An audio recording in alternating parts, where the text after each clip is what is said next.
This episode was recorded before the attempted assassination of former President Donald Trump. Careful consideration was given to whether this episode should be released, and after some careful thought and reassessment, we've decided that it is appropriate to release it in the current climate. This show, like so many individuals around the world, absolutely abhors and condemns any attempt to use violence to influence politics. Whilst we may all be of different political persuasions and have a wide variety of opinions on the future of our nations, the way in which they should be run, and the nature of the candidates who stand for our votes, the fact remains that in a democracy, we must, above all other things, respect the democratic process.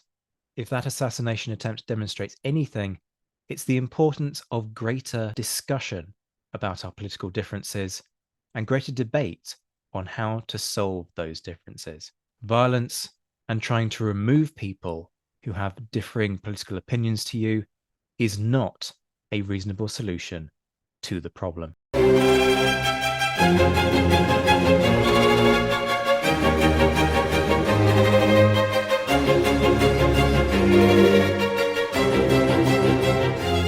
Hello and welcome back to the Napoleonic Wars pod, where we are about to have a session of mayhem, quite frankly. Not only are we dealing with, I can't even get my words out. That's a good start. Not only are we covering, there we go, there's a more professional term. Not only are we covering political incompetence, an age in which people were badly suited for their office, demonstrated medical maladies that made them less than suitable for the offices which they seek to hold. Not only were certain individuals grossly self-serving or seeking to line the pockets of their friends. Hey, at least it's nice to see that a lot has changed in the past 200 years.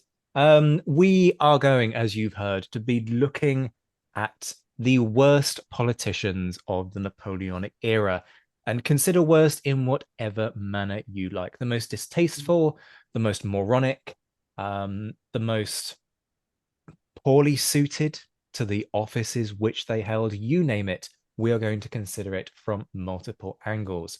And depending on how popular this one is, we might just do a part two.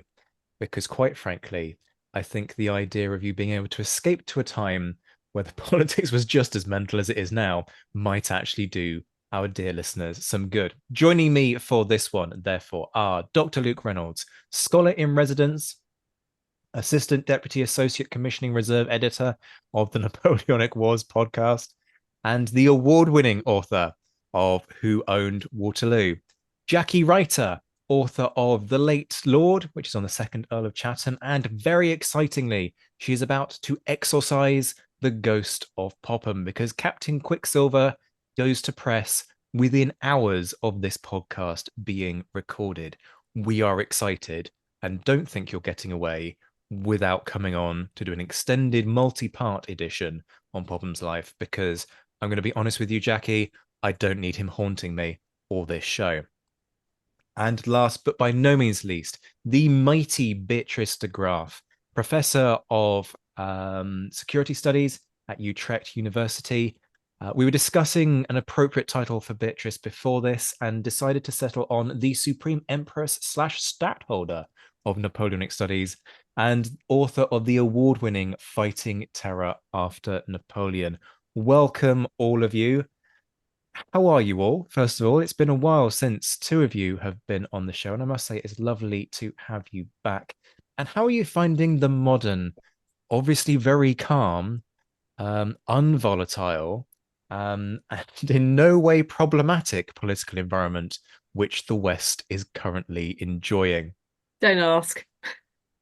Well, I do hope that Britain is now the harbinger of a wave that will soon also start to sweep over Europe again, because with all our right-wing governments, we now, in fact, do need Britain perhaps a little bit more than we did.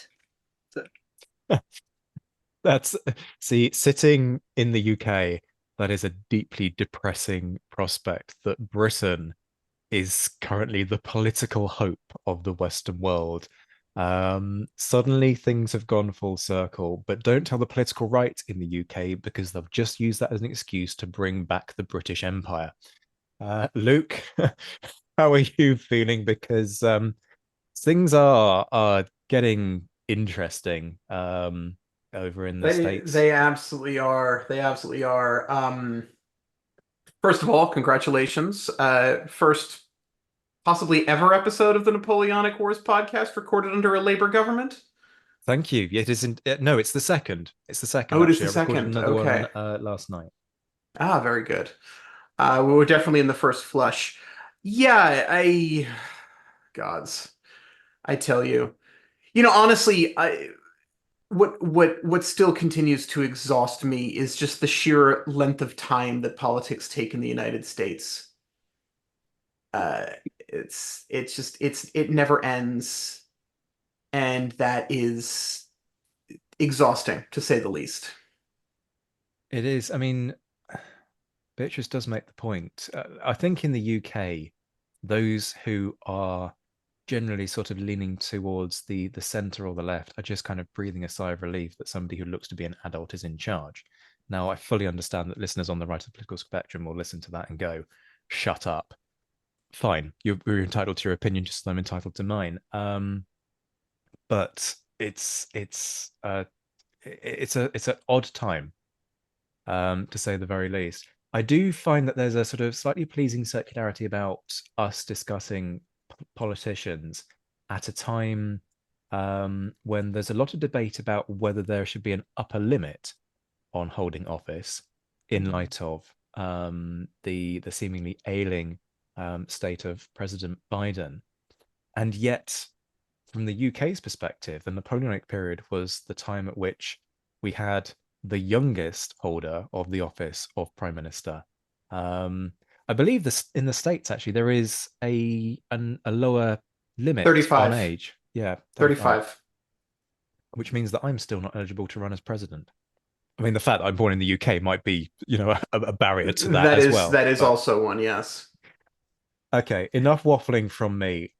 This is going to be the usual story with these debate style sessions where we are going to hurl some candidates into the ring. Each of my guests will talk for approximately 5 minutes, making the case. We will then reserve our heckling until after the pitch has been made, at which point we will good naturedly but viciously tear one another apart.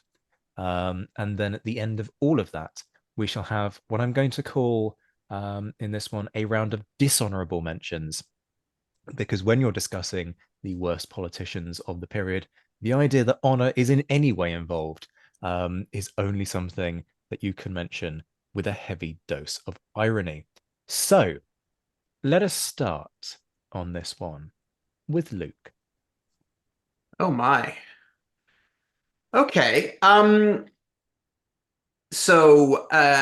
When Zach approached me on this, there's the inevitable sort of, okay, how do we define worst, right? Is it based on our personal politics versus their personal politics? Is it based on competence? Is whatever?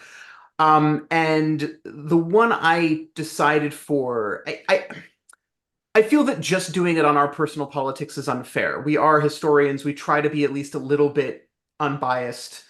So the one I've gone for is certainly not aligned with me politically, but the reason he popped into my head was not because of what he did, but because of how he did it.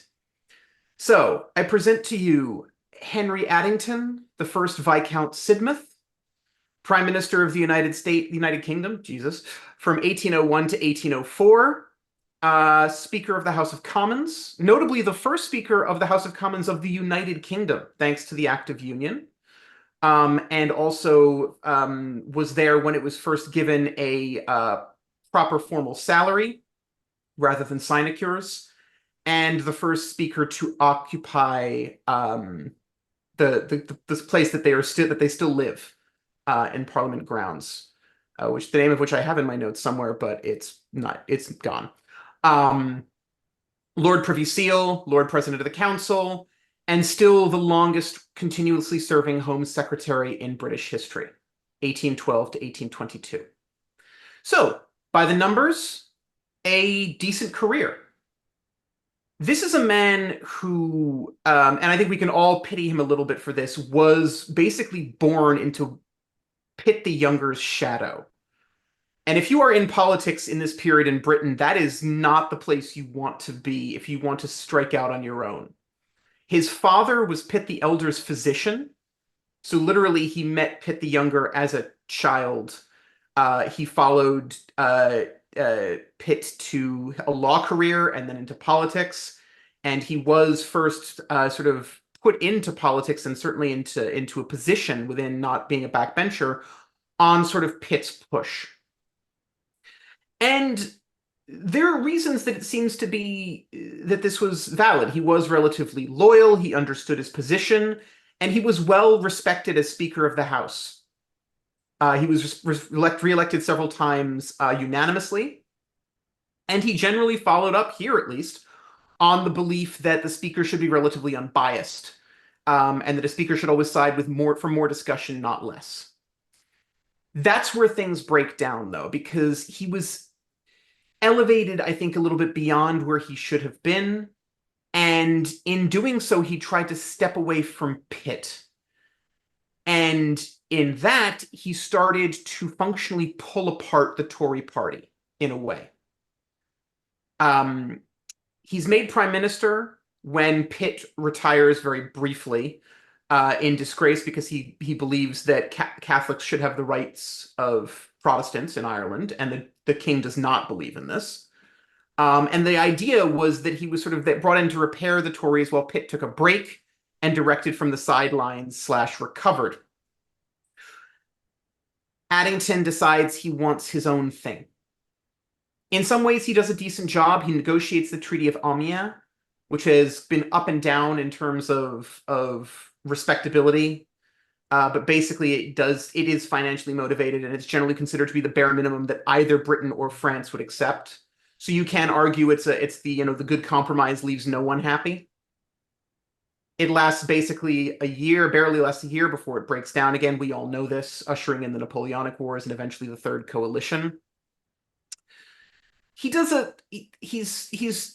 government breaks down when the war starts again. He takes a negative view of the volunteer forces. He tries to reform the volunteers into different militia, basically because he's concerned that too many volunteers puts too many guns and too much power outside of the hands and the control of the right people. Too many people in Britain were armed to defend against France, and that obviously is going to lead to massive democratic problems. And that's really where I'm going with this. This is sort of coming up on that. Because he leaves office, he's made Viscount Sidmouth to get him out of the Commons to stop him clashing with Pitt, kicked up to the Lords, and he goes back and forth from a number of jobs before he becomes Home Secretary. And that's really where this starts. Because had he retired or died in the first decade of the 19th century, he would probably be remembered as a mediocre but decent politician, largely in Pitt's shadow. But then he took the Home Secretaryship and kept it throughout the rough post-war years, right? 1812 to 1822 is not a good time to be in Britain in a lot of ways. Yes, they have the victories in the Napoleonic Wars, but that ushers in a huge amount of financial problems and unrest. He responds to the increased calls for reform with increased oppression and violence. But, and this is the crucial part, without pursuing / funding the reforms to the system that would have made his chosen methods of repression more effective. The jails, the police, as it were, the justice system, all of those have to wait until his successor, Robert Peel, for reform. So he's putting more and more strain and more load on this system without giving it any new resources, without giving it any new powers. He's just trying to make it more and more oppressive. Basically, Sidmouth took a wartime approach to radical oppression, but in peacetime. This culminates, of course, in probably his most famous bits of legislation, the 6 Acts. 6 deeply repressive acts that sought to crack down on all forms of radicalism, We don't have time to go through them. At some point, we probably should do an episode on the six acts, Zach, although I'm not sure I'm the one to do that. The problem with the six acts, and here we go again with sort of Addington's position, they are an attempt at repression, but they go so far that they are lower. They're probably best compared to the intolerable acts before the American Revolution. They become a symbol, and they do more harm than good to the goals of those who pass them. Because they are brutal, they are repressive, but in a lot of ways that they're trying to stop things, they are in fact easy to get around. The stamped press and the unstamped press were chaotic in this period, as I don't need to tell you. The six acts basically become more of a symbol and a rallying point than they do an effective clamp on radicalism. They increase the rhetoric, they increase the righteousness without eliminating the actual radicalism that he's trying to push down. So in a sense, they may actually have been Sidmouth's unwilling gift to radical reform and radical organization. So I'm not a fan of the six acts in a political term, but they also, in this case, don't achieve what Sidmouth wants them to achieve. And in fact, they arguably help the other side. A couple of other things to add to that. He opposes measures that might have calmed the radicalism on the outside. He strenuously supports the Corn Laws because they existed to protect landed property, which is, in his view, the foundation of social order. But at the same time, he opposed all forms of wage reform or anything like that. He was completely laissez-faire when it came to capital-paying workers and things like that. So he's protection for the upper classes, laissez-faire for everybody else. His deep conservatism on these issues, plus others, not only was he against Catholic emancipation, he pushed for the full Protestantization of Ireland, even in the 19th century, makes him a lightning rod for Whiggish criticism. And their bitter condemnation of and opposition to him and his views helped revive that pre-war political party rivalry. There are multiple historians, or at least one that I've encountered, has argued that basically he made a negative contribution to the rise of party politics in 19th century Britain. Even after his retirement, he remains a symbol of Tory success / failures for both sides. One of my favorite quotes on him: Victorian liberals disliked his Toryism. Victorian Tories despised his mediocrity. So he's not one, he's not the other. And he didn't help this with his actions. His last speech ever in the House of Lords was against Catholic emancipation, and his last vote ever in the House of Lords was against the Great Reform Act.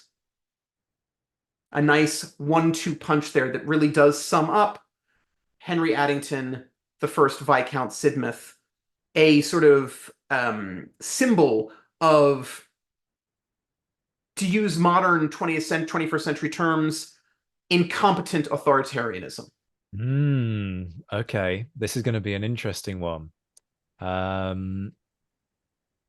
Let's start by just giving our listeners some very brief context on the six acts, because they are quite integral to what you're talking about here, and they may not be familiar. So to save people having to hurl themselves towards Wikipedia, just a quick indicator of what the six acts were. So you've got the Training Prevention Act, which becomes known as the Unlawful Drilling Act of 1819.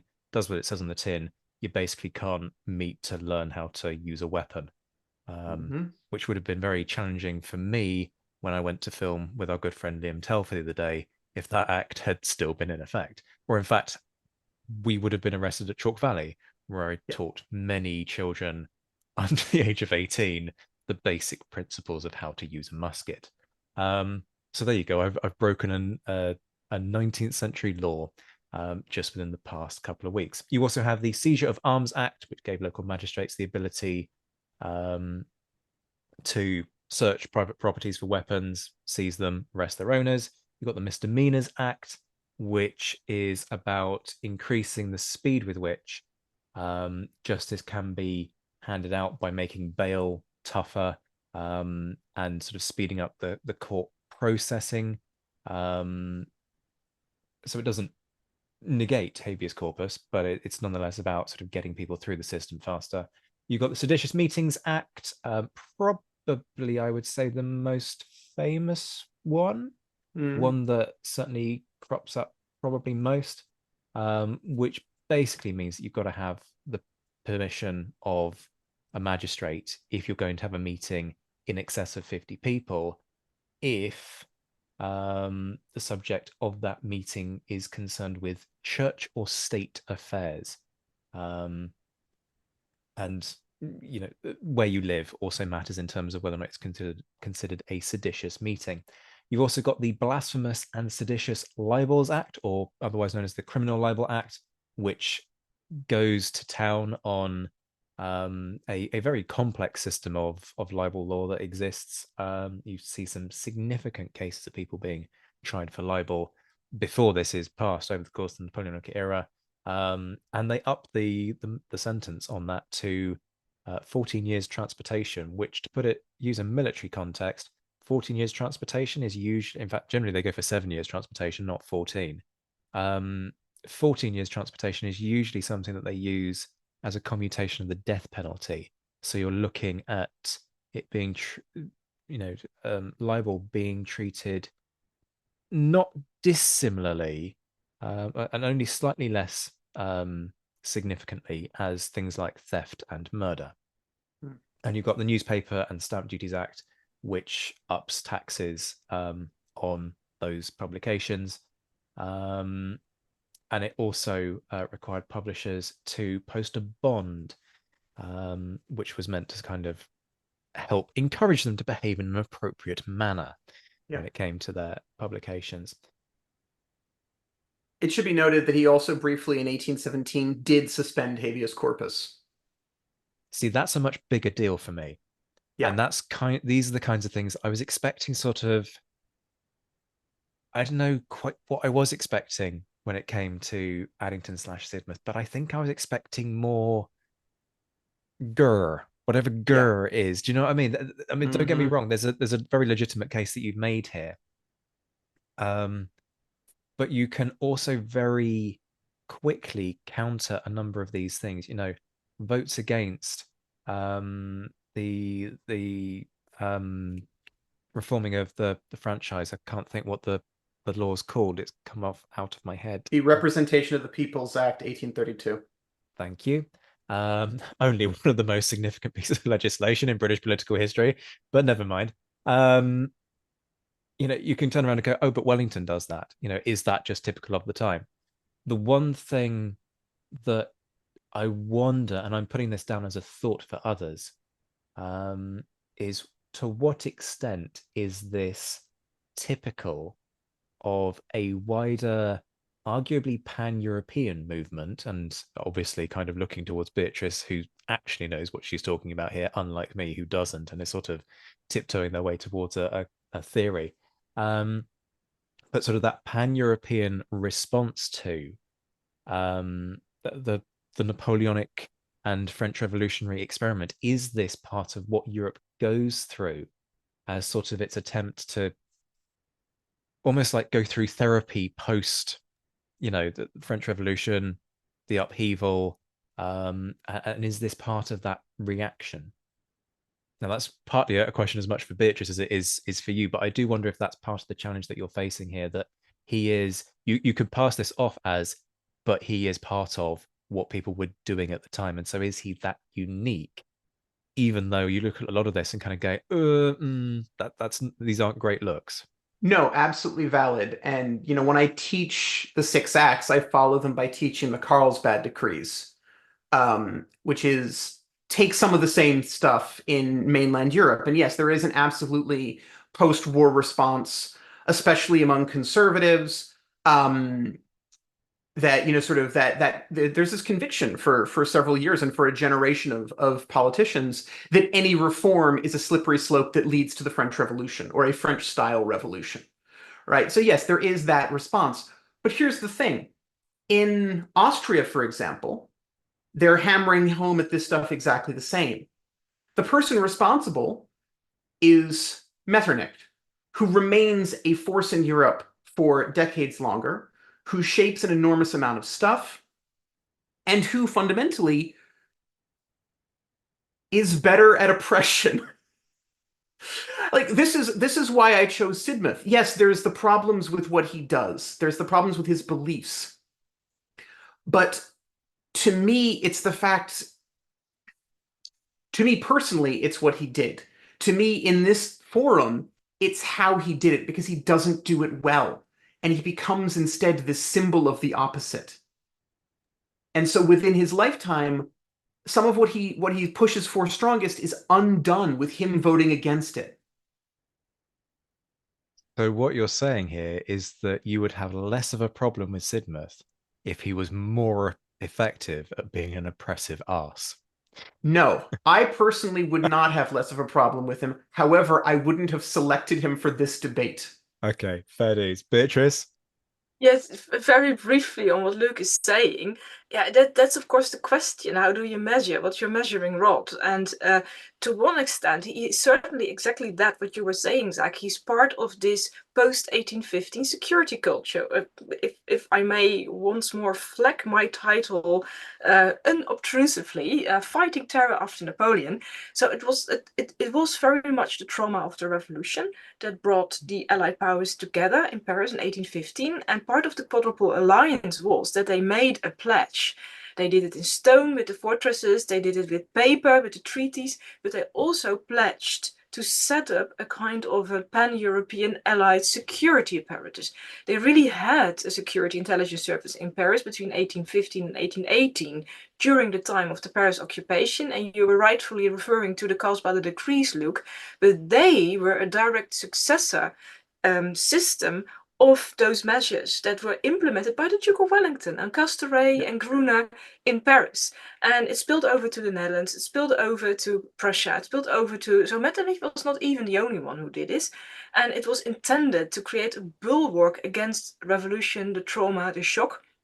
And also Wellington, who was the subject of some terrorist attacks, if you like, he also took home this great trauma, this fear for revolution. So that's the part that sort of demonetizes perhaps a bit the seriousness of Addington's crimes. On the other hand, you could say the fact that he failed in implementing it.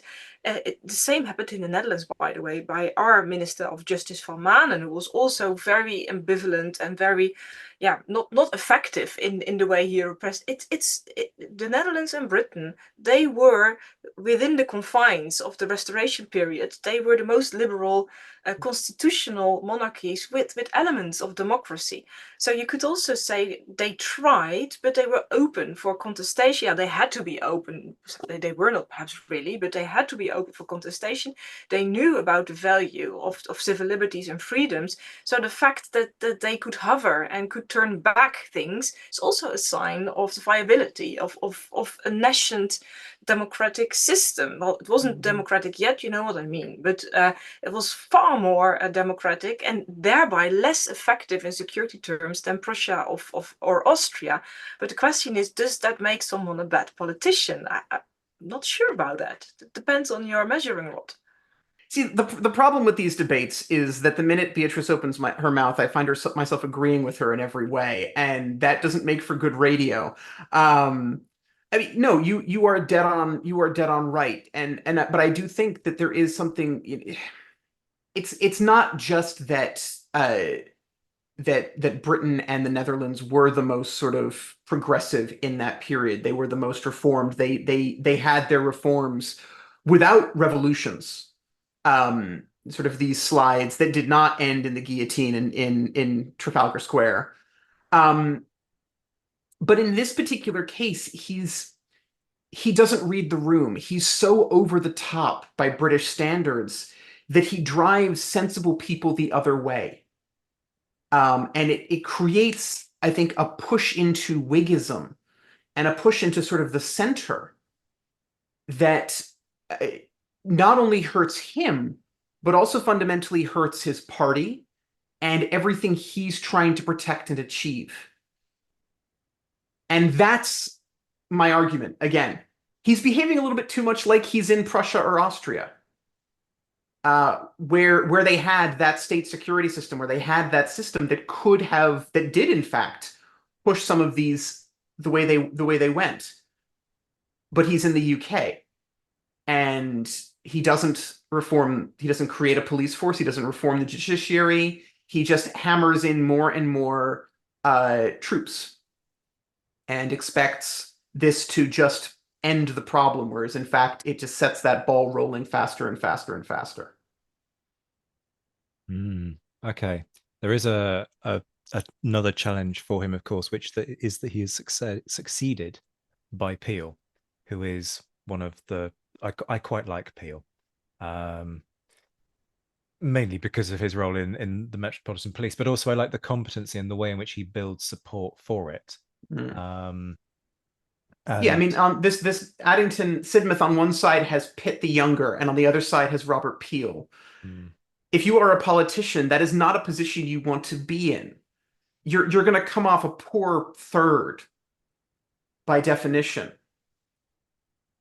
I guess the other query I would have on this is just about that level of personal responsibility for the Six Acts versus this being a governmental response, Mm. which is Jackie nodding it emphatically. Apologies if I've just stolen the point that you were about to make there, Jackie, but it is something that you have to tiptoe very delicately through during this period because sometimes acts go to Parliament or amendments are made to acts in Parliament, which are very much the result of personal agendas. I've talked in the past about reforms to military law that happen off the back of those personalized agendas, but don't worry, we won't go there again. But at the same time, this is a concern for government writ large. And to what extent, therefore, do these acts go to Parliament because the government as a whole wills it to be so?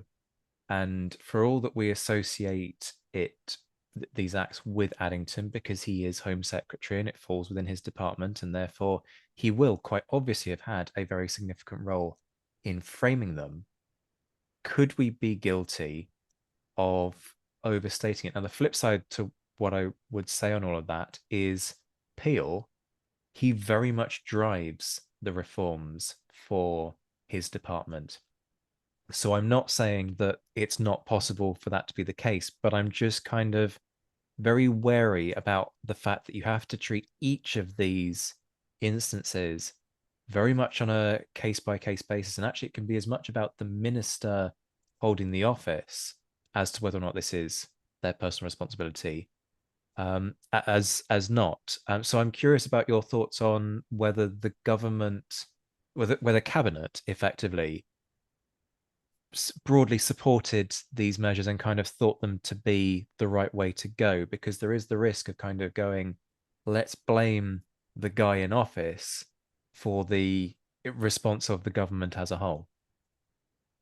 So you've stolen one of my responses with your point about Peel, right? That Peel is associated with this. He drives this. Um, I do take your point, right? And the Six Acts have Lord Liverpool's name on them as much as they have the Viscount Sidmouth's name on them. Um, and yes, I think there is a response to this, but it is his department. It is his department.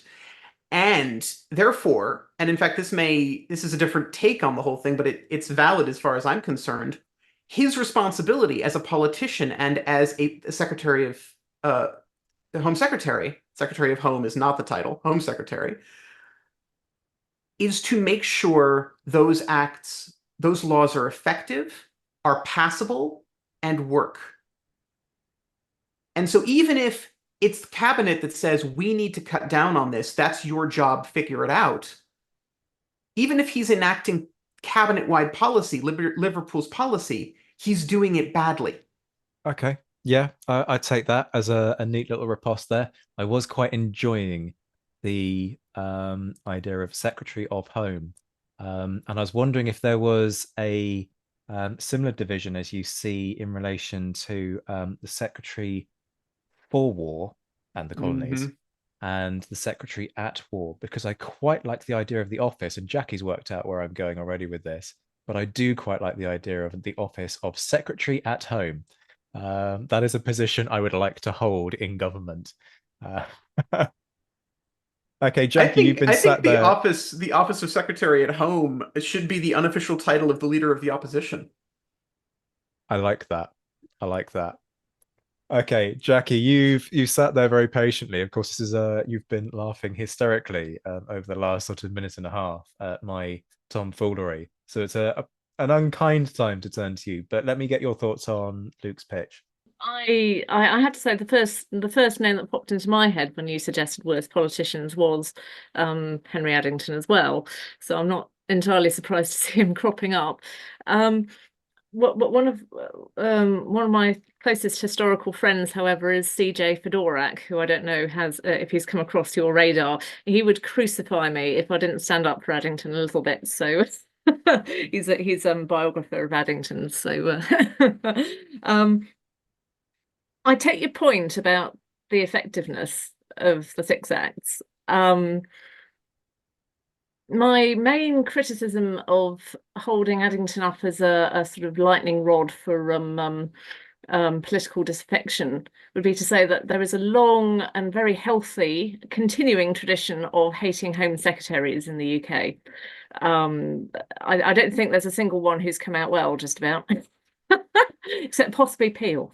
And oh, well, actually, I say possibly Peel, and then I immediately had all those thoughts about all the horrible things that were said about Peel when he was Home Secretary. So no, he doesn't escape either.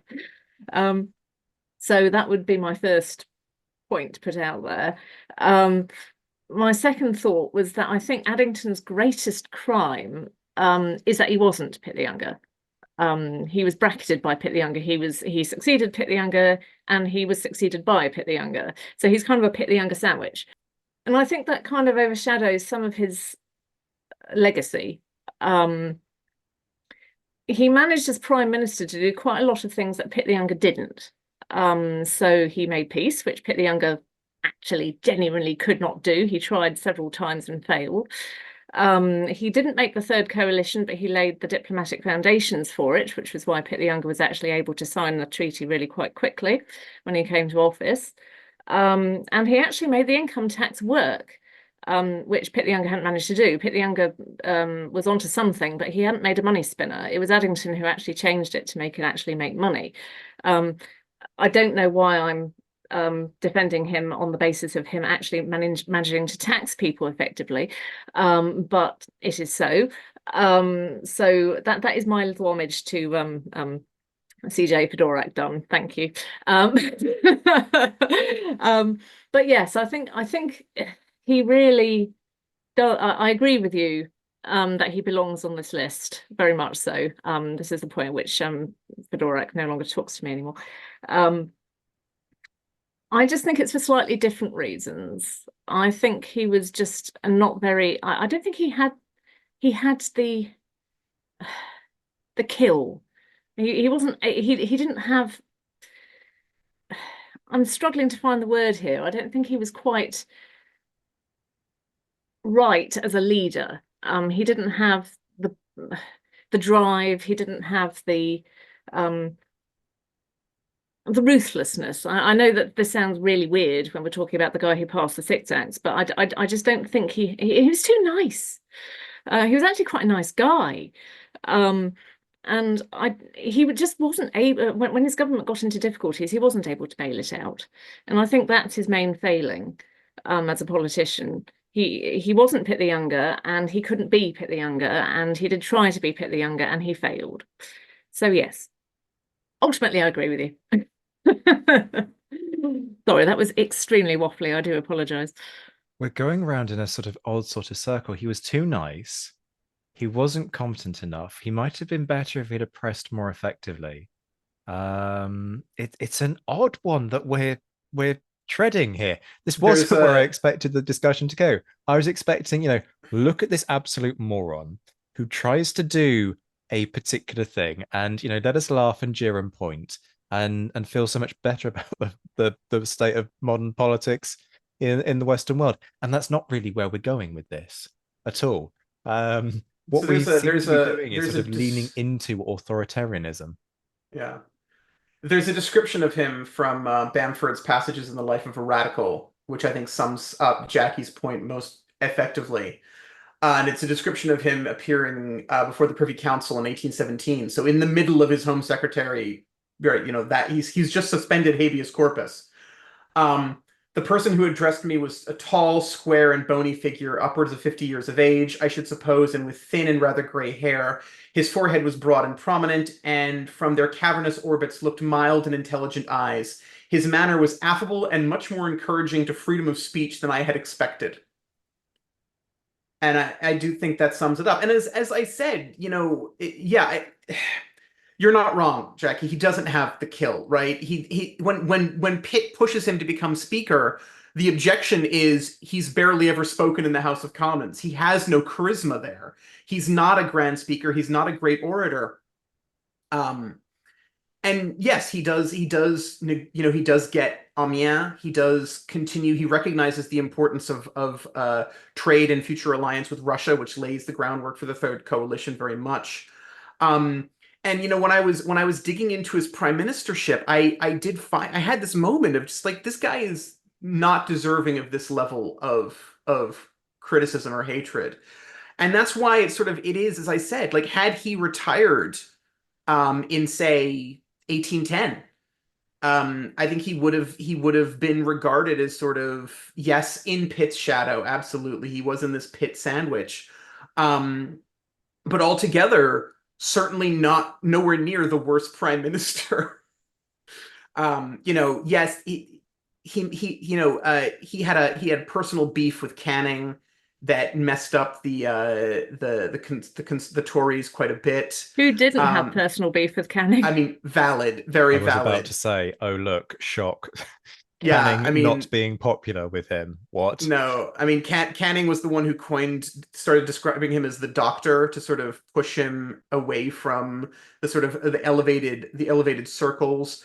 He also coined the rhyme Pitt is to Addington as London is to Paddington. So it's very, very much along those lines. And yes, he did let that get in the way of a couple of things, the Ministry of all the Talents and things like that. But yeah, it's his Home Secretaryship that I just look at and I go, yeah, you're pushing the killer instinct, but without the killer instinct and without the structure of it. And it's this very funny position he puts himself in where he becomes this figure that the radicals love to hate, but at the same time, he allows them to keep their ability to hate him and skewer him in the press and skewer him in caricature. He doesn't wipe any of that away. So he is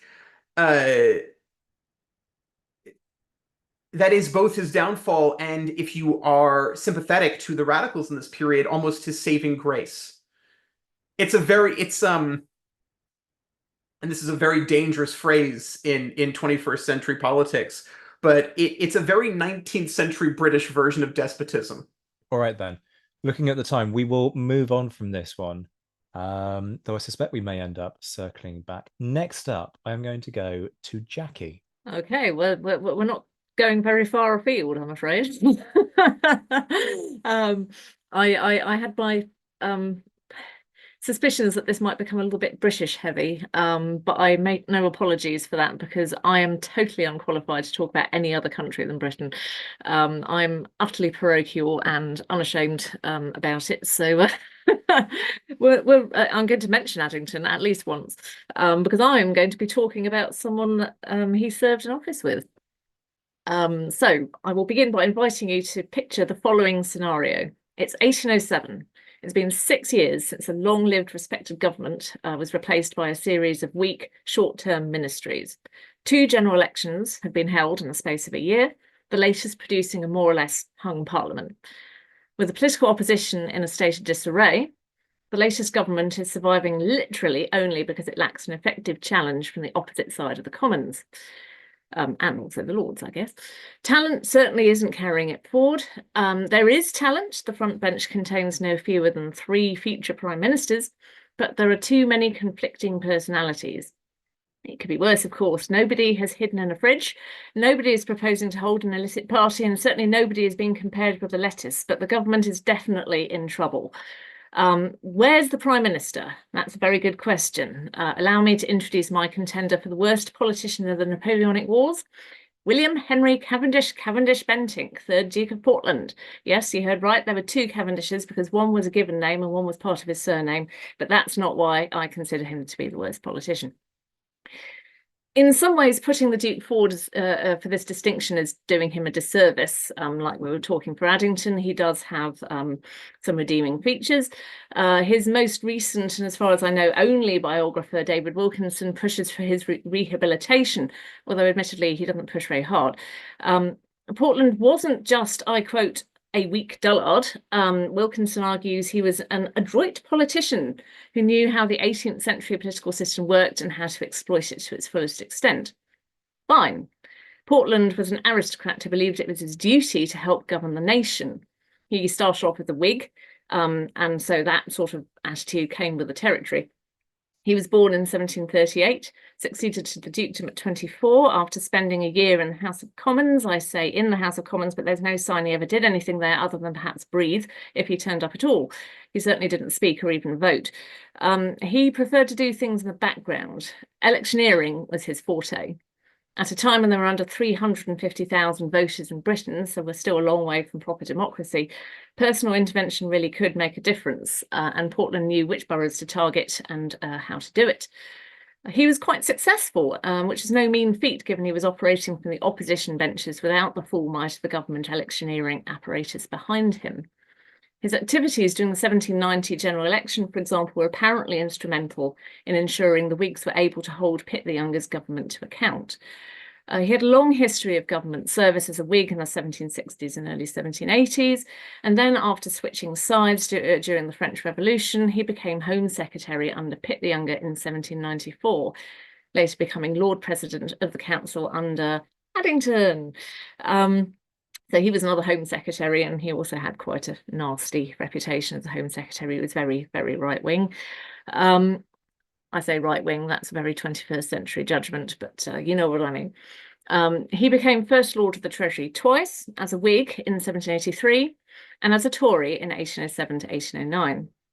I'm mostly going to focus on that government. But what really counts in politics is the ability to lead. And Portland, well, as even Wilkinson admits, Portland never had it. Wilkinson's judgment is terse. Portland was, quote, worse than useless as Prime Minister. This is the guy who's trying to rehabilitate him, remember? And his 1807 premiership was an unmitigated disaster, not my words. Wilkinson is kind compared to other historians. Dennis Gray, biographer of Spencer Perceval, described Portland as, quote, a feeble wreck of a politician substituting for a corpse. No, don't hold back, say what you really think. Contemporaries were harsher still. A poem in the Oppositionist Morning Chronicle mocked Portland's age and ill health. He totters on a crutch, his brain by sickness long depressed, has lost the sense it once possessed, though that's not losing much. Shakespeare it ain't, but you get the idea. The problem was Portland was little more than a sticking plaster over rifts that had emerged within the Pittite party, and we've already touched on this a little bit when we've been talking about Addington. But to understand why Portland was needed for this role, we need a bit of background. We've already talked a little bit about Pitt's resignation in 1801 and Catholic emancipation. Because of course Pitt had served for 17 years from 1783 until 1801, so his resignation was a bit of a shock. And Catholic emancipation was a controversial issue on a zillion fronts, not least because it involved several million Catholics becoming British subjects, and Catholics were mostly proscribed from political participation. Pitt thought the union should involve some relaxation of the laws against the Catholics. The king disagreed, and since he was still able to get involved in the appointment and dismissal of governments, he got the casting vote. Pitt resigned, Addington succeeded, but the Pittite consensus of the 1790s was completely shattered. So I would argue that it wasn't Addington who broke the Tory party apart, it was Pitt. The events of the next few years, the peace of Amiens, the threat of invasion, military isolation in Europe made things worse. And by the time Pitt keeled over in January 1806, his following had split into multiple factions. There was George Canning, who we've mentioned already, who kind of fallen out with Pitt a bit in the later years, but now claimed he was the sole repository of Pitt's political legacy. There was Lord Hawkesbury, later Lord Liverpool, capable politician, but a rubbish speaker and frankly not the kind of personality to pull these people in line. There was Spencer Perceval, clever but not a big name. And there was Lord Castlereagh, but the arguments against Hawkesbury held even more against him. Perceval hated Hawkesbury, Hawkesbury hated Perceval, Canning hated Castlereagh, and everyone hated Canning. So when the Pittites came back to office in 1807 and the king asked who could head the new ministry, the safest answer was the Duke of Portland, not because he was any good, but because he was a big name with a lengthy political career behind him. Of course, that was a problem in itself. In 1807, Portland was 69, and to put it politely, a bit past it. American politics is currently trying to persuade us that 69 is positively youthful for a politician, but Portland suffered from chronic gout and kidney problems, and his indecision had got worse with age. His attitude to trouble was essentially to hide and hope it went away. Like Castlereagh and Hawkesbury, he had the oratorical ability of a slug, which is kind of offensive to slugs, actually. Although he was worse in that he actually had a phobia of public speaking. A contemporary described his attempt to make a speech in the mid-1790s as follows. Portland, he wrote, sat as fixed as the lady in comus, i.e. under a spell, without uttering a syllable. And then apparently he sat down and looked like a small child, quote, when he has had an accident in his breeches. So this guy he's not going to be able to hold this tottering party together with the force of eloquence. At best, his government was described as a government of departments. I think that was William Huskisson's words. Huskisson was an undersecretary, I think. In other words, it was a collection of departments without a head to oversee them or provide them with strategic direction or purpose. Still, everyone, including Portland, probably hoped he would just sit tight for a few years until someone better or younger or both emerged to take over. If only the government could avoid any serious political challenges or crises that might require any actual leadership, everything might actually be okay. That chance during the Napoleonic Wars. The 3 years Portland was Prime Minister, 1807, 1808 and 1809, was some of the worst for Britain of the entire war. First, Russia joined with Napoleon at Tilsit. Then Portland's government declared preemptive war on neutral Denmark and bombarded Copenhagen. Having scared off nearly every potential continental ally, the government took Britain into the Peninsular War in 1808. Not a bad decision, but it didn't start off well, with the infamous Convention of Sintra in 1808 and the retreat to Corunna in 1809. The army, and by extension the royal family, went through the ringer as the Duke of York was investigated for selling commissions as commander-in-chief through his mistress Mary Ann Clark. And then there was the disastrous Walcheren campaign, which I talk about non-stop, and I won't start because I won't stop. So, frankly, the only reason Portland's government lasted as long as it did is because the opposition Whigs were also struggling to find someone to lead them after the death of their own leader, Charles James Fox, a few years previously. In fact, Charles James Fox popped his clogs the same year as Pitt did. So, you know, huge vacuums on both sides. What brought Portland down wasn't anything that happened in Parliament or on the battlefield, though. The government of departments, with Portland unwilling or unable to exert central authority, blew itself apart. George Canning started intriguing against Lord Castlereagh, who was Secretary of State for War, not at war or even at home, had ultimately been responsible for the disasters in the Peninsula and at Walcheren. Portland should have nipped this sort of thing in the bud, but he wasn't a confrontational type. He temporised, promising Canning he would sack Castlereagh after the summer of 1809 was over. But what actually happened was that Portland got a stroke and never put his promise into action. So Castlereagh found out about Canning's machinations. The two men resigned from the cabinet and fought a highly publicised duel on Putney Heath, after which the government just collapsed like a pack of cards. It was a fitting end to Portland's inglorious ministry, showcasing his lack of leadership, his inability to sort out internal squabbling, and his hope that a problem would go away if he just pulled the blankets over his head and pretended it wasn't there. Spencer Perceval took over as First Lord of the Treasury and eventually managed to restore the Pittites to some sort of still rather uneven keel. As for Portland, he died at the end of October 1809, not from a stroke, from complications after a kidney operation. Nobody really noticed he was gone. Half the books don't even mention it. But in sum, Portland probably wasn't the worst prime minister on record. We've had a few contenders for that title lately, but I'd say he was one of the worst between 1793 and 1815, if not the worst. Not the worst politician ever, but definitely a man who should have stepped aside for someone more capable and whose sense of duty probably shortened his days and led his government and party into disrepute. Portland himself knew he shouldn't have taken the premiership. On taking office in 1807, he told the king, I quote, "Incapable as I know I am from age, infirmity, and want of ability, I will do the best I can to serve you to my life's end." He should have listened harder to his own words. That's a damning pitch. That's possibly the best pitch we've ever had on this show. That was a home run.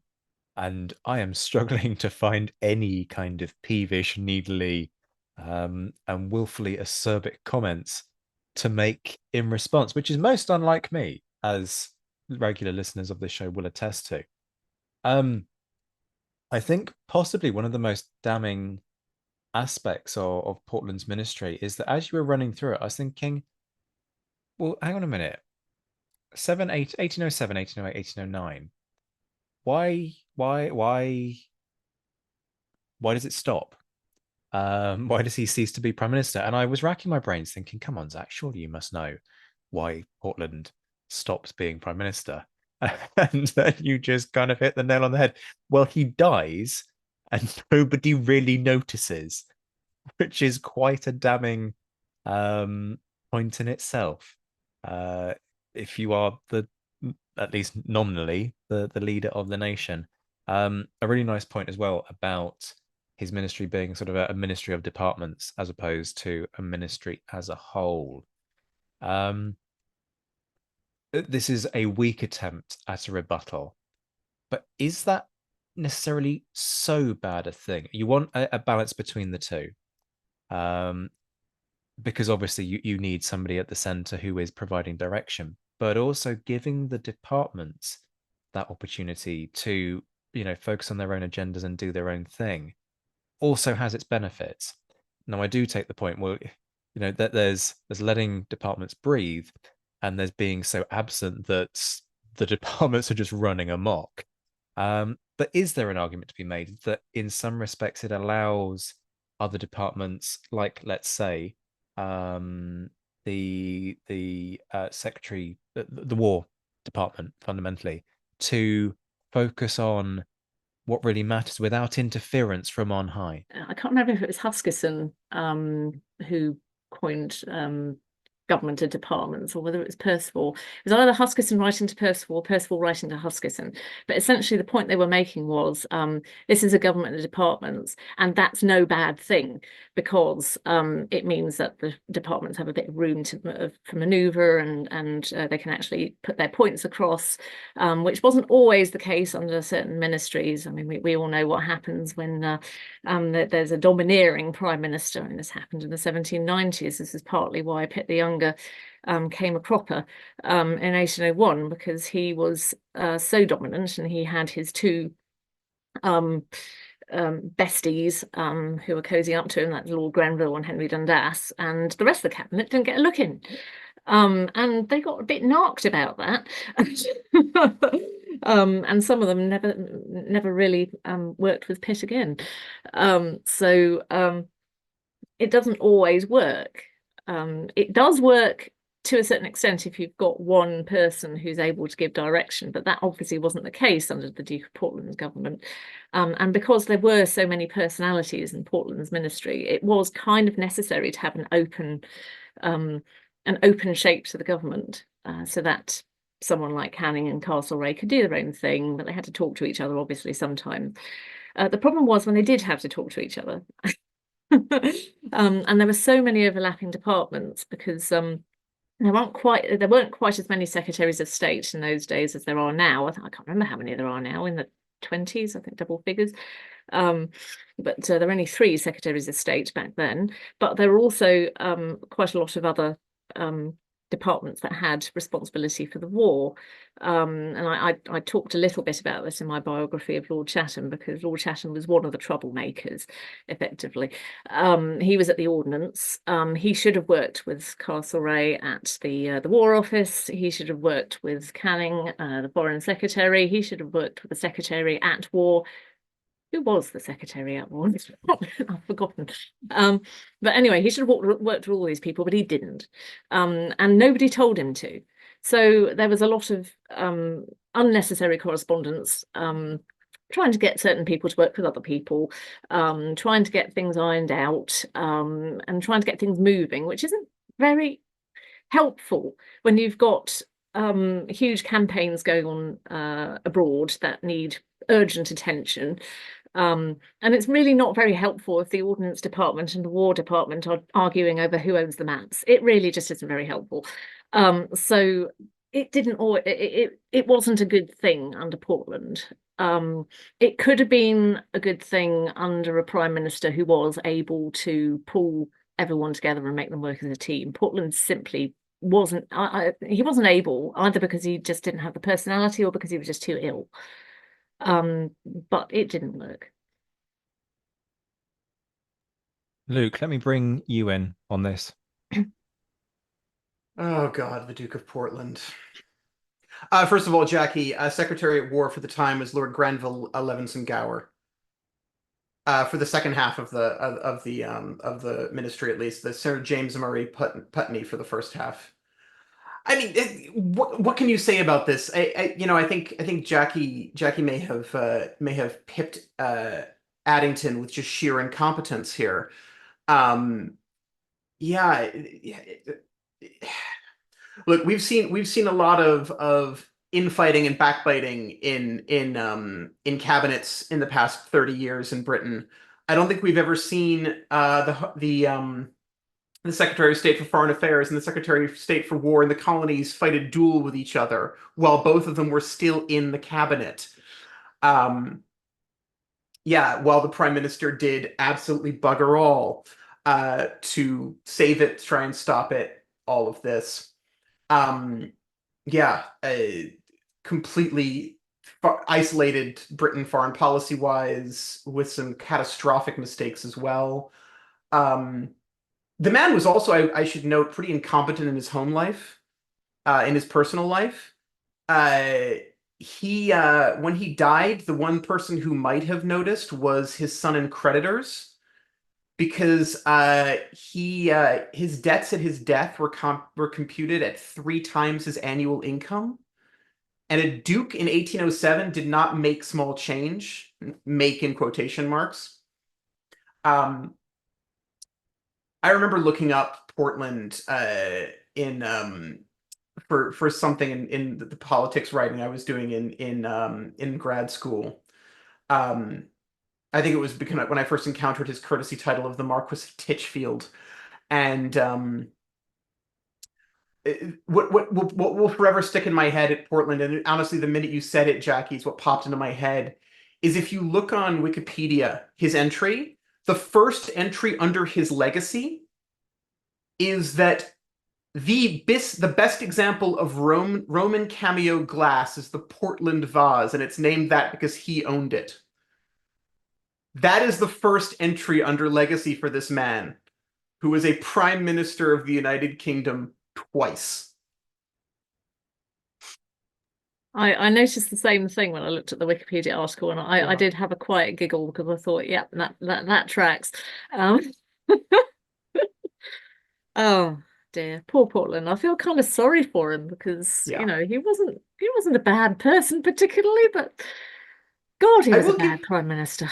Yeah, I'll give him credit. He was relatively self-aware. Yep. But shouldn't have gone ahead. It was a sense of duty, crippling every time. Yeah. Beatrice, let me bring you in. I'm so sorry. I don't have much to add to this very eloquent and very complete, comprehensive essay on Portland. Only thing I can say that speaks for him, the Dukes of Portland were before that, they were Earls of Portland because they were the best friends of William, Prince of Orange. So he became friend to Prince William of Orange because he was so reportedly so steady, sensible, modest, and moderate. And that's why he was brought with the prince to Britain when he became king and lifted to this duchy. So just to say that he had good pedigree. Oh yes, good Dutch name, Bentinck. Exactly. Not with as many Cavendishes as you wish to throw in before that, but yes. That Thank you. name, that name. Oh, it's a good one. It's not quite as good as the Duke of Buckingham. I'm going to have to look him up at some point, but they kept adding names. It got ridiculous. I mean, it does have a Blackadder-esque name, doesn't it? Cavendish, Cavendish. It's almost like Pitt Yes. the even younger. Oh, it's Yes. it's also up there with P.G. Wodehouse. You know, it's Cyril Bassington Bassington of the Kent Bassington Bassingtons, not the Shropshire Bassington Bassingtons. Yes. But there's a reason that these things are amusing because they are based on real things. Okay, so we are 2 down, which just leaves 1 remaining. Beatrice, you're going to take us out of the UK for this one. Yes, I was thinking about bringing, of course, someone very parochial from the Netherlands in. There's so many bad politicians that you can have a whole spate of choices there, a whole a Mannschaft, I could say, a whole team of players that miserably failed once again last week against Britain. So I'm not bringing in the Dutch players.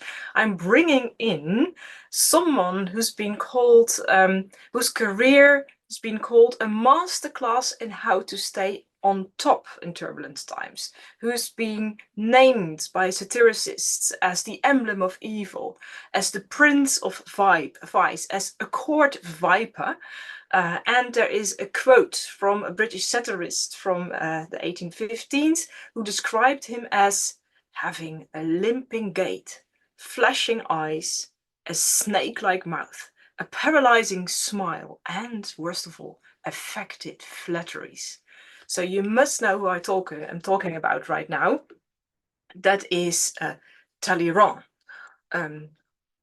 otherwise called Charles Maurice de Talleyrand Périgord, the later first prince of Benevento, Prince of Talleyrand. And well, the reason that I'm picking him is, well, he is very ambivalent. People have written numerous biographies of him. I'm now holding one of the best biographies by Duff Cooper, and he's also not sure how he should categorize the Prince of Talleyrand. He says it's a silver-tongued master diplomat, it's an infamous turncoat, it's a peacekeeper and a libertine. And Talleyrand held offices in 5 successive regimes, from the Ancien regime to the Revolution, Robespierre's regime de terreur, Napoleon's epic wars, and then once more into the Restoration. So what makes Charles-Marie de Talleyrand my pick for the worst politician? Because you could argue he was so very good at it. It depends, again, on how you classify bad. He's not for nothing. He's been classified the Prince of Vice.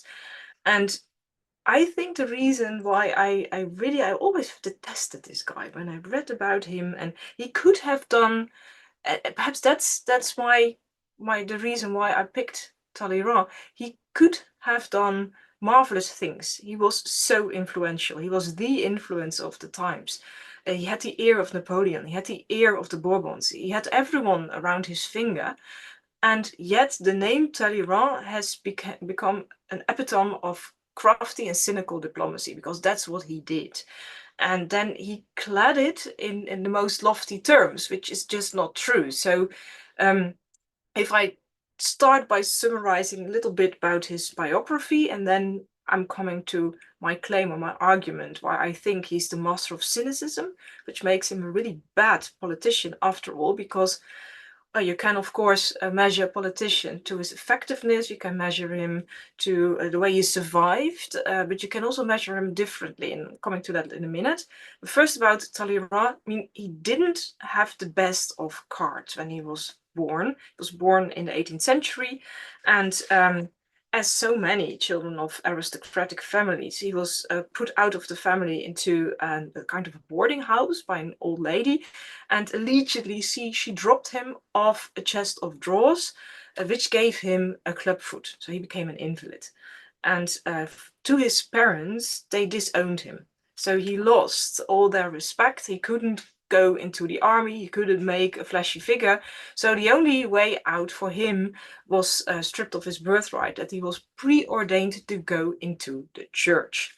And although that didn't really fit his character at all, he was lazy, he was opportunistic, he was lusty, but nevertheless, he was appointed Bishop of Autun, and he represented the clergy, the Constitutional Committee of the National Assembly, and he discovered how good he was in politics and became diplomat in London, returned to France. He even retired to the United States briefly, very cleverly, to escape the worst part of the terror. He came back as Minister of Foreign Affairs to the French Directorate. He took part in the coup d'etat of the 18th Brumaire, became once more Minister of Foreign Affairs, so all those offices that he held, became Grand Chamberlain under Napoleon. The title Prince of Benevento was given to him. And at that point, he was in the midst, in the heart of what happened in Europe in terms of war and peace. And interesting thing about him is that he always claimed, Talleyrand, that his principal aim was the pacification of Europe. And indeed, when he came back in 1799, I'm skipping the other things, he came back as foreign minister, and he did begin the negotiations with the belligerent countries. And his negotiations with Austria and England, they resulted in treaties, and there was peace, but again, at what cost? So with that peace, Talleyrand contributed to the realization of Napoleon's ambitious plans to remodel Europe. And he helped Napoleon to establish French supremacy in the Netherlands, in Italy, in Germany, in Switzerland. And you could argue he did that for peace, but he did it to enrich himself, because at the same time in France, he supervised the secularization of the church lands, and he integrated them in his possessions, amongst others. And he took advantage of all kinds of concordance provisions. He married his mistress. That was Catherine Grant, a divorced French wife of an English employee, by the way. On the one hand, you could say his policies were successful. He prevented the outbreak of a new war.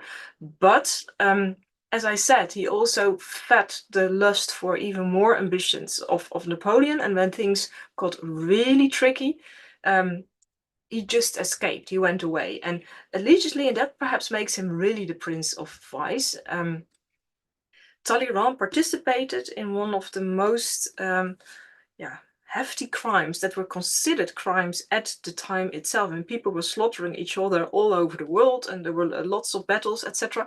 But there was one crime that was also named to outlaw sort of Napoleon 1815, and that was the assassination of the Duc d'Enghien. So Talleyrand, he learned via his Minister of Police, Joseph Fouché, that the Duc d'Enghien, a Bourbon prince, was possibly planning the assassination of the first consul, and that's why he advised Napoleon to abduct the Duke. But although the Duke didn't even live in France, and he wasn't waging a war, and they didn't really know it for sure, and Talleyrand just advised Napoleon, go about like you're sort of a Delta Force and go kidnap the guy as if he is a terrorist, bring him home and execute him. And that they did. It was a blatant violation of international law already at the time. Duc d'Enghien was kidnapped, arrested, transferred to Paris, tried, condemned, and executed. And then Talleyrand tried to remove all the traces. He tried to remove the paper trail, the archives, the documents, especially regarding his own involvement. So it was hold against Napoleon afterwards, but it was really Talleyrand that engineered this horrendous crime. And as a result, as a kind of reward, Napoleon appointed him Grand Chamberlain with an income of 500,000 francs. So you could say he was very successful on his own terms as an opportunist, but he was the one that sort of urged Napoleon on, and it gave Napoleon all these ideas and these tricks and these treaties. And he conspired together with Fouché. He also was the one that arranged Napoleon's marriage with Marie Louise.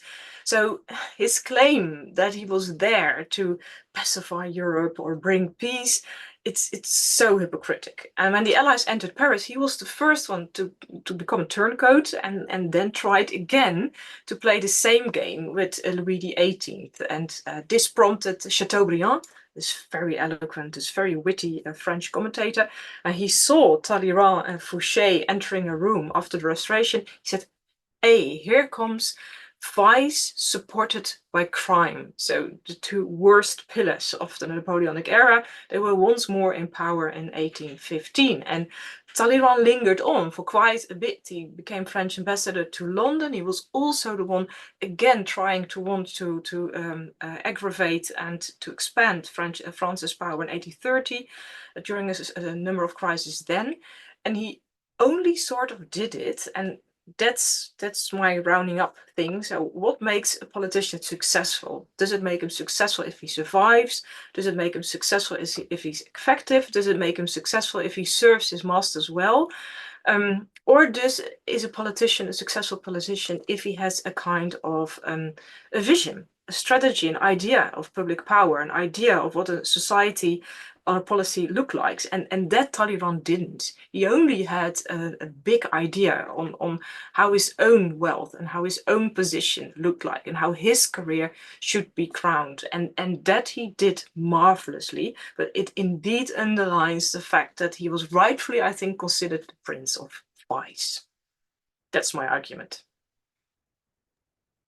Wow, another tour de force there. Thank you for that, Beatrice. You very deftly and eloquently sidestepped possibly the most damning commentary on Talleyrand, which of course comes from Napoleon himself, who you may quote it. I didn't want to quote it. You're right. That's all right. The profanity filter on this show disappeared a long time ago. But so there you go. Content warning for anybody who's of a delicate disposition. In I believe it's 1808, when Talleyrand has been sort of taking bribes and discussing, transitions of power. I believe Fouché is also implicated, and then Napoleon finds out. Talleyrand takes a dressing down from Napoleon in front of the marshals, and describes Talleyrand as, and I quote, a shit in a silk stocking. A turd in a silk stocking, or shit. Okay. Yeah. Okay. But sorry, Zach. You have to conclude with what Talleyrand then riposted, because Do you want to say it or shall I? you do. Okay, so he waits, and actually this is a little bit kind of snipey and sort of bitchy, because he waits until Napoleon has left the room and then says, "It's a pity that so great a man should have been brought up so badly." I really want to sort of edit in the meme of the burn meme, where everybody sort of goes, "Oh," but it's not that big a burn, if I'm honest with you. I think Napoleon sort of wins the insult match. Yeah, because it's stuck.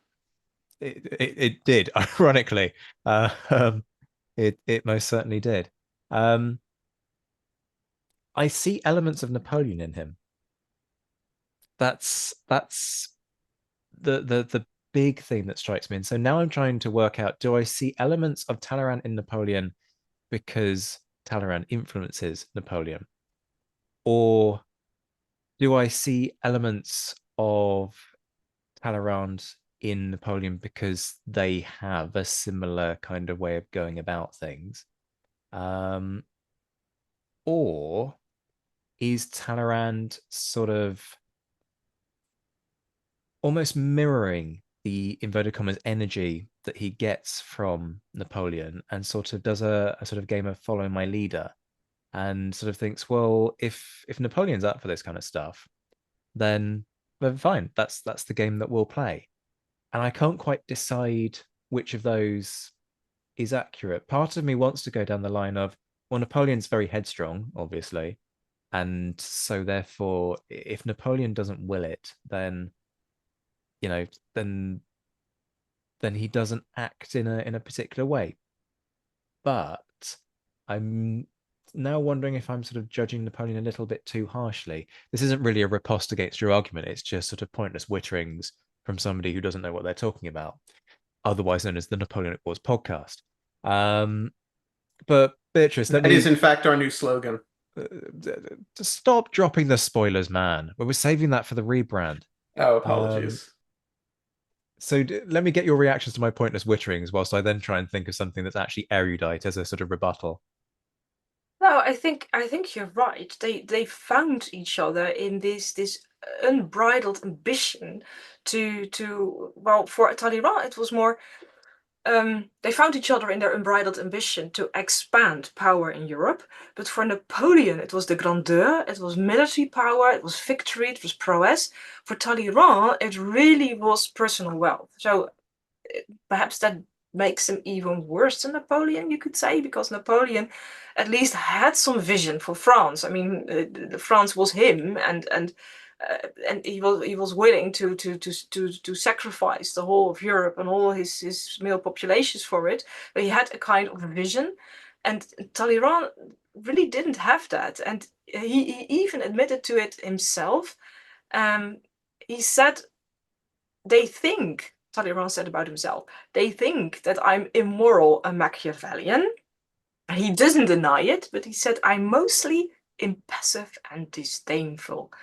I've never given bad advice to government or princes, but I do not go down with them. And after shipwrecks, he is the one who always will reach the port. So he sort of admits to it that he's a survivor, and he's only survivor for his own sakes and his own interests. So he hasn't made a legacy, or not even a six acts legacy. He hasn't implemented big laws, or he hasn't implemented a Code Napoleon. That wasn't Talleyrand. So you could argue that he really did not leave anything truly behind apart from his own hereditary lands that he only took away, he stole from the church. So that is, I think, really something that sets him apart from Napoleon. No, I do take the point. I mean, he is self-serving, Totally. and a political survivor, a man who seemingly is without principle.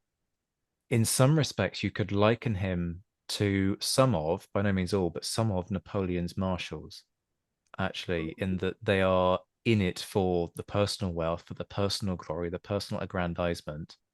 But they give something in return, and quite often that return is loyalty to their emperor, the guy who's rewarded them. But of course, we're not comparing figures across the Bonapartist regime. We're comparing political figures. And I'm trying to think of an equivalent example, because there are some figures who are very obviously in politics, both now and historically, who are in it for that spirit of public service. And there But are it wasn't many. it wasn't just that. It was also that he was so treacherous. That was exactly the reason that Napoleon had this outburst against Talleyrand. Because at the Congress of Erfurt, September 1808, Talleyrand, who didn't like Napoleon's policies at the moment, he went to the Tsar and secretly counseled the Tsar against Napoleon. And he sort of gave away vital information. And he also, perhaps he was already building bridges for after Napoleon and having some kind of an ally with the Tsar. So that's what he did constantly. So he was a conspirer, he was an intriguer. And so it was even more than that he was just self-centered. It was also quite treacherous, or even for the standards of the time. Yeah, you can't argue with that. The I guess it depends how deeply you are sort of in the anti-Bonapartist camp, and it will shock listeners to hear that increasingly I try to not be quite so harsh on Napoleon and quite so anti the Bonapartist regime. But part of me does go, but in doing so, does he help shorten the war? And is that therefore something that you could regard as a legacy? But I'm not sure he's effective enough. So No, and we've kind of got that sort of element of incompetence from Portland and lack of positive impact from Addington, then being fed into somebody who doesn't have any political principles. and is all in it for themselves. So it is there is very much a kind of a certain there's a Marshall's kind of attitude to some of his actions, but in a political context. It's a really interesting one. I do kind of like this. I'm struggling to find an avenue where I can sort of say, but here's a flaw in your argument. I'm not seeing one. But then maybe my perception is just skewed by the fact that we all know what Napoleon said about Talleyrand and the fact that it was kind of justified.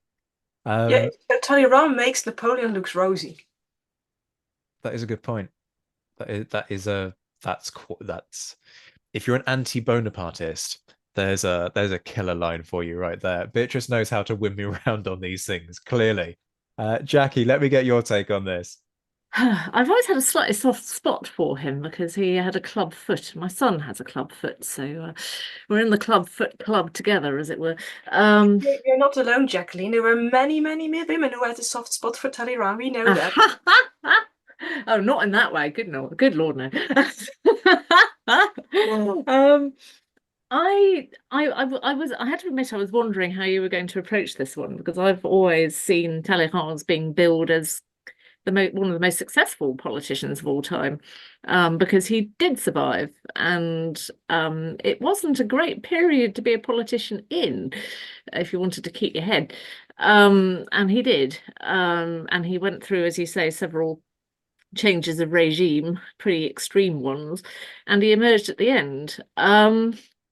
So he's always been held up, certainly from my history undergraduate days, been held up as the archetypical politician. I wonder if you're trying to sell him less as the worst politician of the period and more as the most unscrupulous politician of the period, which I don't think anyone would have any disagreement with. I guess it just depends on how far scruples form a part of what people consider to be the essential requirements of being a good politician. I suppose if scruples are high on that list, then Talleyrand is at the bottom of that list, but he's got a lot of company.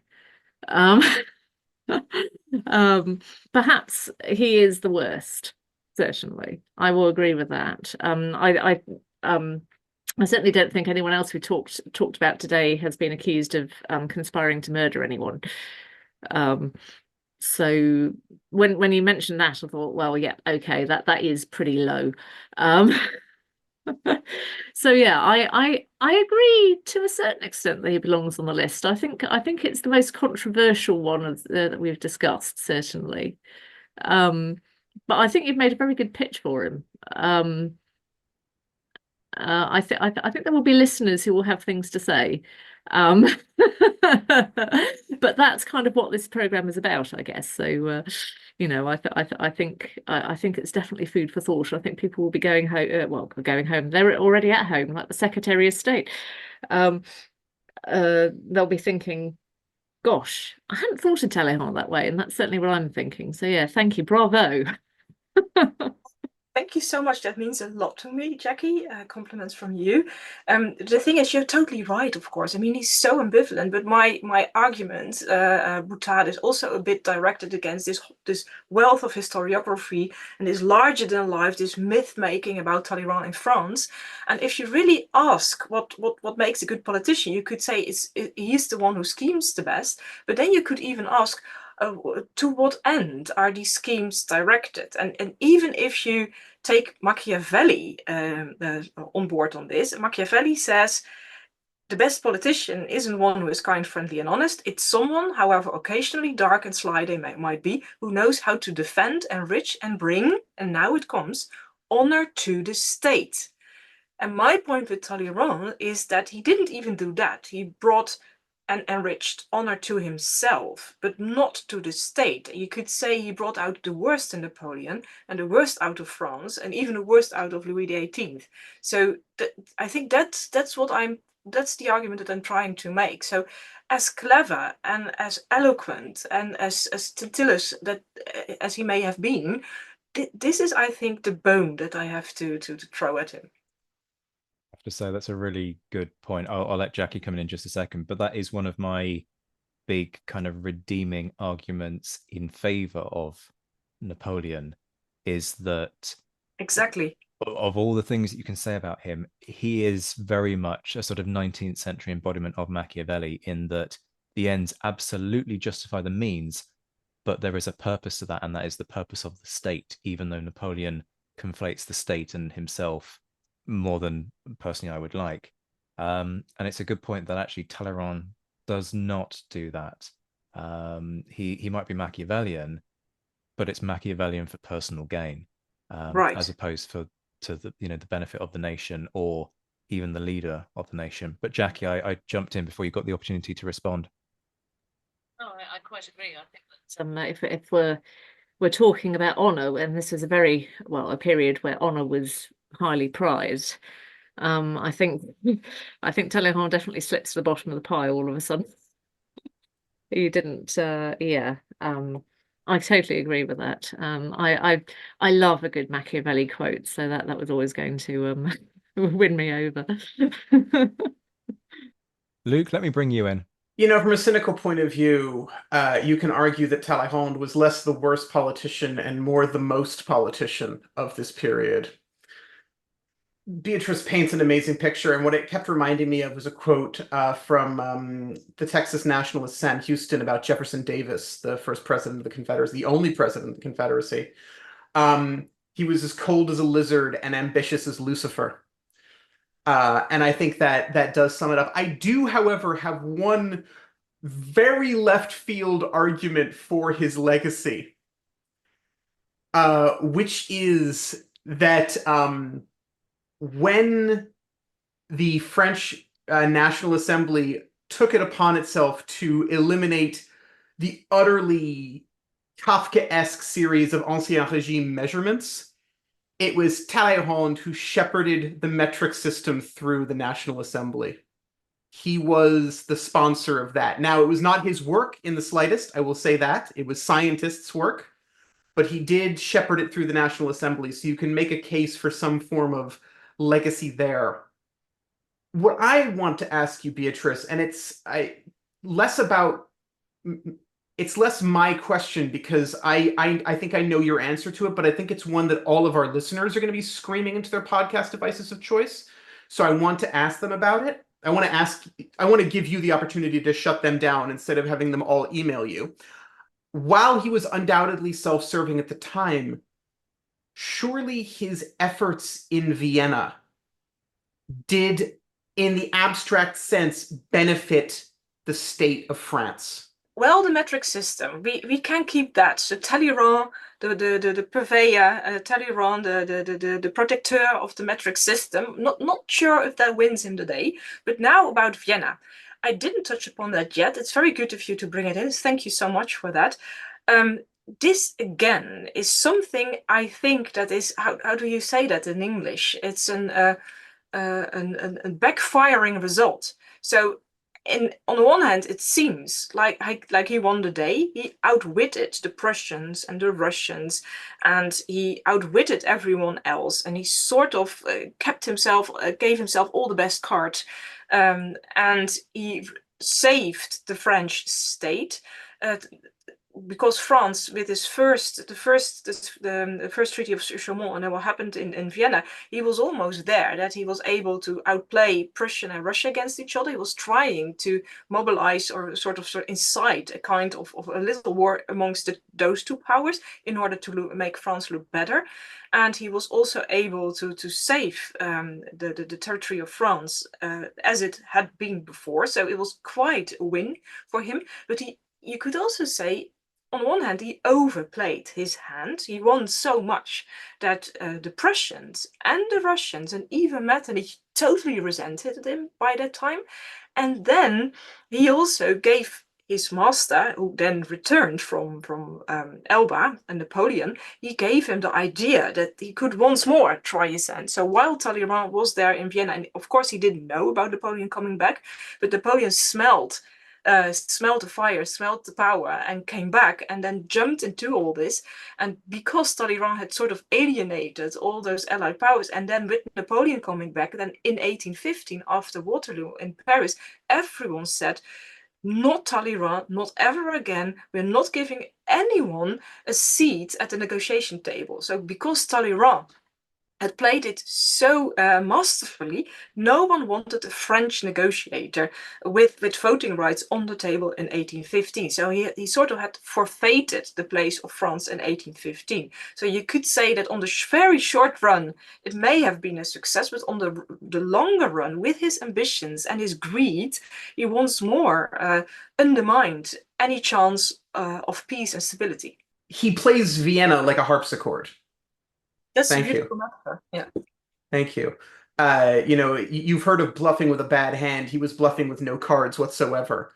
And the problem was that after he won, he showed that he had no cards and made everyone hate him to the point where France lost their seat at the table completely. Yeah. That's yep. I rest, my lad. Zach, back to you. I'm not quite sure why you're starting to refer to me as my lord, but I'll take the sort of courtroom drama element of it. I just think you'd look excellent in one of the 3-tiered wigs. This is true. Well, you can get me that for my birthday. There we go. Okay. We'll make that part of Okay. the costume. It comes with the silk socks. You know that. Mhm. Stockings. Okay. I think that is the inevitable goal. Is Zach White, PhD, FR Hist S, KC. See, I would be quite happy if my legacy was quite simply Zach White, the person who created the office of secretary at home. Oh God! Well, you have to write to Keir Starmer and see what you can arrange. I shall contact his people. I won't.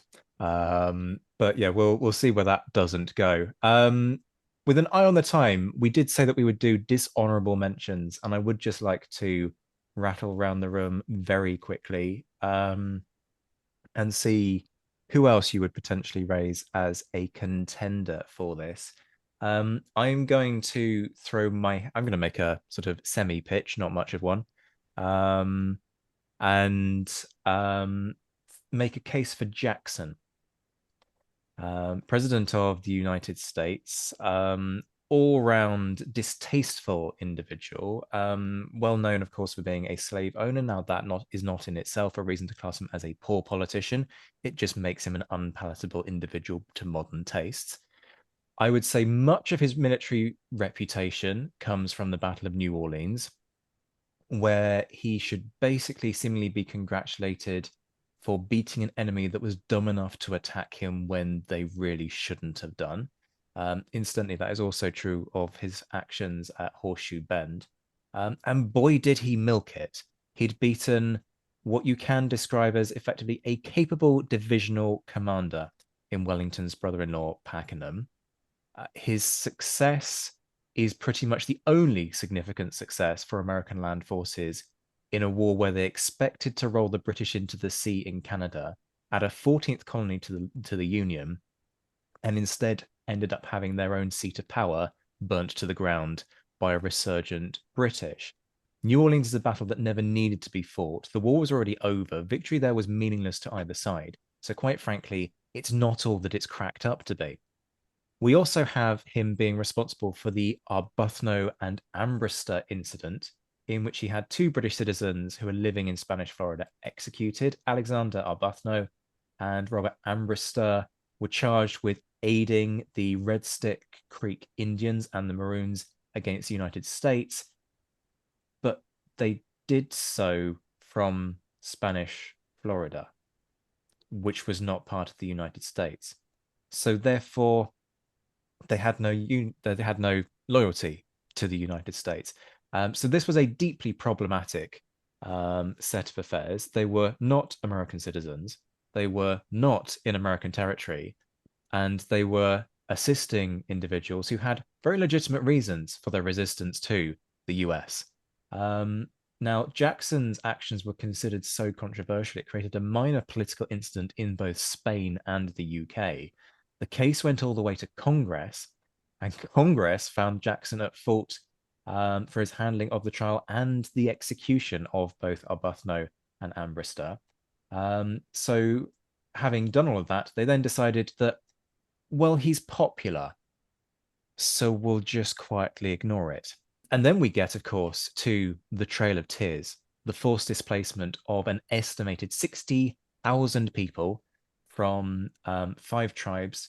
Now, he wasn't the only US president to support the sort of national policy of Native American removal, which was fundamentally ethnic cleansing on behalf of the US government.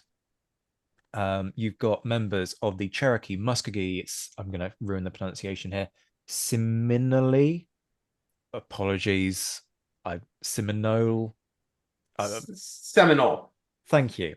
That was so badly mispronounced, I didn't know what you were talking about for a second. Quiet, you. But also, be quiet because you're right. The Chickasaw and the Choctaw nations. Choctaw.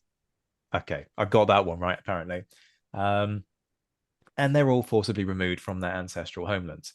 This is something that Jackson actively supports. In a speech regarding Indian removal, he says, and I'm quoting here, "It will separate the Indians from immediate contact with white settlements, free them from the power of the states, enable them to pursue happiness in their own way," not patronizing at all, "and under their own rude institutions," in itself rude, "will retard the progress of decay, which is lessening their numbers, and perhaps cause them gradually, under the protection of the government and through the influence of good counsels, to cast off their savage habits and become an interesting, civilized, and Christian community."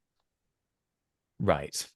Now, you could turn around and say, well, look, the Trail of Tears continues well after the end of Jackson's presidency, so surely the case isn't there for him being a grade A arsehole. So let us bring into the chat Jackson's own vice president and successor, Martin Van Buren, who made reference to Buren. All right, you. Who is, in reference to the Indian Removal Act, said, and I'm quoting, "There was no measure in the whole course of Jackson's administration of which he was more exclusively the author than this." So there you go, folks. I hand it to you, somebody who is basically a genocidal piece of dirt. I could be much stronger, but there's a polite crowd in the room. I think that definitely qualifies as a really bad politician, if not one of the worst. So that's my case. We're going to keep going around the room. Beatrice, you're up next. Yeah, I'm quite stunned. This is not just an alternative case. I think you're introducing a big win. I mean, this is certainly the only one of the 4 that we've been discussing that you can give the epitaph genocidal, and truly mean it. So you couldn't say that from those poor British guys. You couldn't even say it from Talleyrand. He would have been too lazy to be really genocidal. And sorry for that. So.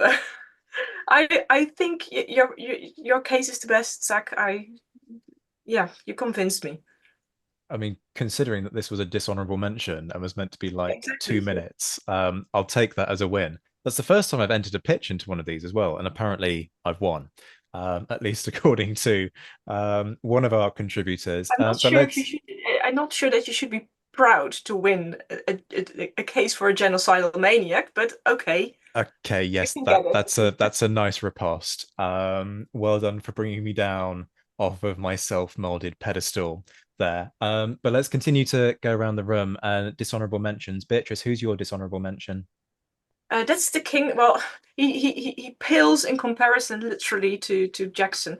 It's the poor king of Denmark, Frederick VI, because he was so stubborn and so pig-headed that he didn't pay heed to any advice of his politicians, and supported Napoleon until the bitter end, and that made him lose his whole empire, because Denmark was an empire. Denmark had so many isles and so many countries and territories, and Norway and what have you, and he lost it all and only got in return the very slightly little duchy of Lauenburg instead, because he was too loyal to Napoleon, but he was also too pig-headed. He really thought Napoleon was going to win, and he was to remain emperor of his reign. Jackie, let's have your dishonourable mention. I'm afraid I'm going to be very parochial again. I'm going back to Britain. I did wonder if I could just do absolutely no work at all and just toss some Lord Chatham in the ring. But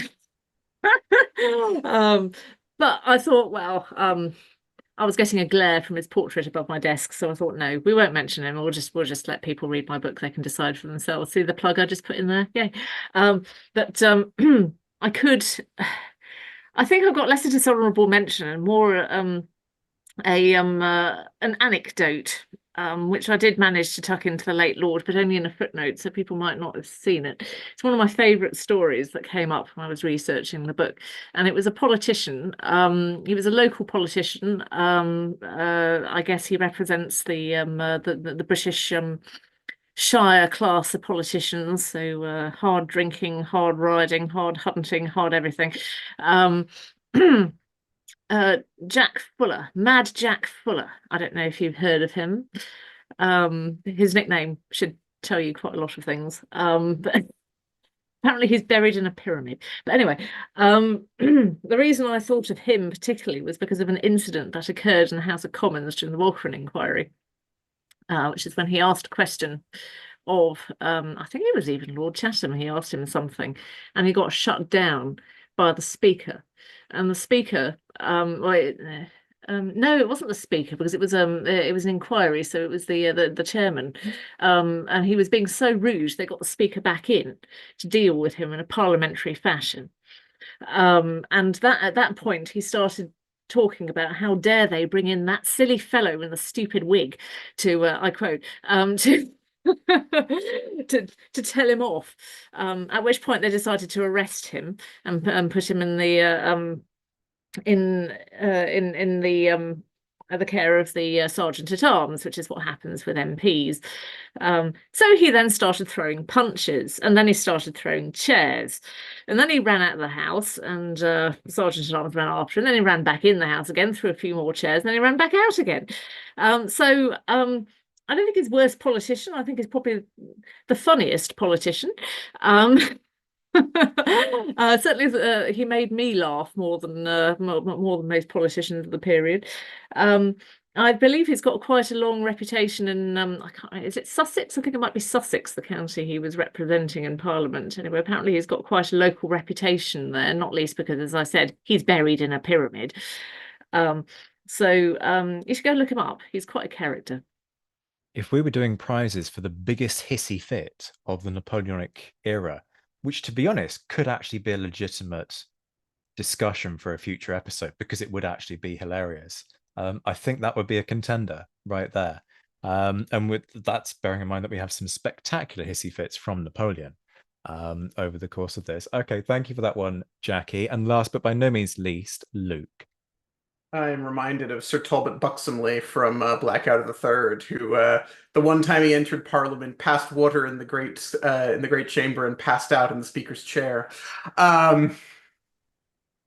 Yeah. First of all, Zach, one thing you didn't mention, but I think is worth a mention in Jackson is the Bank War. He broke the Bank of the United States, and then issued a requirement that all federal lands be paid for in specie, and thus basically single-handedly created the Panic of 1837, which is a genuinely impressive economic feat. Liz Truss is taking notes. But anyway, right. Allow yourself to continue, please. So my dishonorable mention is not a person. It is a party. because by this point they didn't fundamentally really have a leader in the way we recognize it. But it's the Federalist Party in the War of 1812, who took one look at American popular opinion and said, no, the kids are wrong. We're going to keep trading with the United Kingdom. We're going to try and stop the war. We're going to push for peace. And when the War of 1812 comes to the conclusion that we've already talked about, they are so utterly broken that they fundamentally disappear from politics. Through the Hartford Convention, through their own actions, they effectively pull their support out of existence. It would be lazy, of course, to make comparisons with the modern day Conservative Party. Let us not go down that avenue of pursuing policies that lack visible public support, and therefore leading to the demise of a party. We definitely won't make that comparison. Absolutely not. No. Okay, I need to read up more on that to be able to understand it. But of course, the Anglo in me kind of goes, yeah, but what they're basically trying to do is keep the Americans out of the War of 1812, which probably would have benefited both Britain and America. So I perhaps have less of an issue with that because the dog that I have in the fight is somewhat different.